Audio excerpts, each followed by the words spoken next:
And those who are busy were 29 and only 4 called back, representing a paltry 13.79%. Every single day I'm gonna make something great. That's my way. Hi everyone, I called each one of my contacts and I'm going to be breaking it down to you exactly what happened, because I've got all the names of those people who did not pick up my calls for one reason or another. This was not the very first time that I was doing this. The first time I did this was back in 2016 during my wedding, and whether it is right or wrong to call people to assist you during your wedding is a subject for another video. The journey in 2016 actually took about 4 months, but this time round the journey began on the 31st of January the year 2020 and ended recently on January 28th the year 2021. The reason it took this long, perhaps it was because there was no motivation behind the calls. The calls were just friendly, and therefore I could lag behind. I could even take 2 months before calling, but I could still get the motivation, because after my wedding in the year 2016, I wanted to call people, and I actually called them in the year 2017 and 2018, but then again I reached M. I had begun from A all the way to M. When I reached M, the energy literally went down completely, because the M's in my contact are so many: Mr. Somebody, Mrs. Somebody, Mama Somebody. And then my friends in Chuka, most of their names begin with the M: Mwenda, Munene, Mugendi, Mesheni. You know, I could not keep up with the journey, and therefore I gave up along the way. But this time round I was determined, and I started from Z all the way upwards to A. As you can see there, I have got 2,075 contacts on my contact list, but I did not call all these numbers because some of them are non-contacts. Maybe I have saved my account number, others belong to customer care, others are maybe one-time contacts, maybe a driver had got my parcel, and others I gained them over the year 2020. So in my estimations, I called about 1,500 of my contacts. What I'm sure about is that out of the 1,500 contacts is that 343 people did not pick up my calls for one reason or another. Let us break down these numbers and see exactly what happened.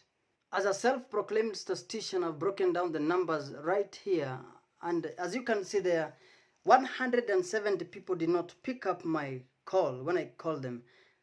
95 people were on voicemail, 49 were watajas, I couldn't reach them, and then 29 were busy.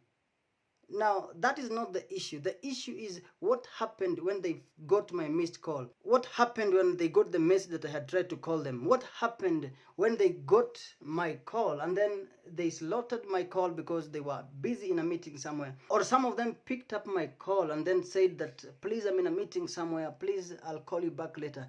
Or slaughtered my phone and then I got a message telling me that they are in a meeting somewhere and that they would call me back. That is the issue. Out of the 170 people who did not pick up my call, 56 actually called back, representing 32.94%.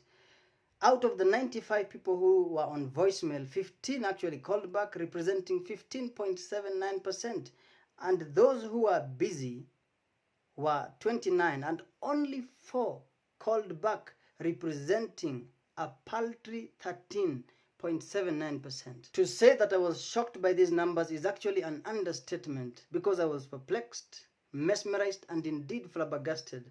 This kind of indiscipline is too high. It is actually despicable and dishonorable, to say the least. It would be understandable if it was the opposite. I mean, if it was 87% calling back and then only 13% not calling back, or even at least 50%, but 13% calling back, I mean, that is too little. This kind of indiscipline among Kenyans is too high. I think Kenyans should be whipped naked at Uhuru Park at 12 p.m. and I should be given the honor to whip the ladies. The only people who were busy and they actually called back after they promised were Mama Gishuru, Julio, the current deputy principal at Chuka Boys, and then Kamau Jogona and Aizo, my college mates. I'm actually yet to recover from the shock that I got from Kenyans. Conclusively, I must admit that the journey of calling all my contacts was highly, highly rewarding, because most of my contacts could not actually believe that I was calling them just to know how they were doing. One of the most memorable one was with Mrs. Keremi, who, after I had called for about 7 minutes, even at the time of slaughtering the phone, was still asking, "Are you sure that you just called to know how I was doing?"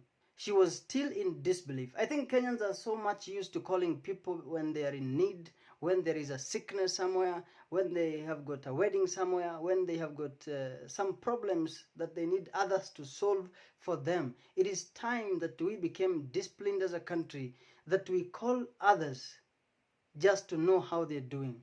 I believe it is one of the best things starting this year 2021 going forward. Thank you so much. I'm out.